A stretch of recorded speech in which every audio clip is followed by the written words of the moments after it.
तर supreme court धनुष्यबाण चिन्ह गोठवू शकतं. प्रकाश आंबेडकरांनी या सुनावणीवर ही प्रतिक्रिया दिलेली आहे आणि दोन्ही शिवसेनेच्या वादामध्ये भाजप फायद्यात आहे असं आंबेडकर यांनी म्हटलेलं आहे. तर शिवसेनेच्या सुनावणीवर प्रकाश आंबेडकर यांनी हा त्यांचा अंदाज दिलेला आहे.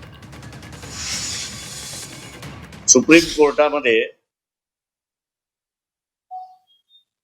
सेनेचं भांडण चाललंय. म्हणजे एका बाजूला एकनाथ शिंदे, दुसऱ्या बाजूला उद्धव ठाकरे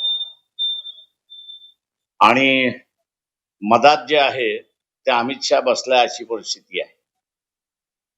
कधी ह्या बाजूचं टाळू लोणी खातोय, कधी त्या बाजूचं लोणी खातोय, अशी असणारी अवस्था आहे.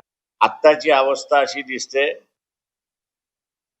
की ऍडव्हान्टेज कोणाला असं जर आपण बघितलं तर हा ऍडव्हान्टेज बीजेपीला आहे अशी परिस्थिती आहे.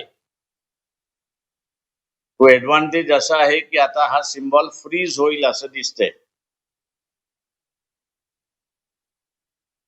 आणि सिम्बॉल फ्रीज झाल्यामुळे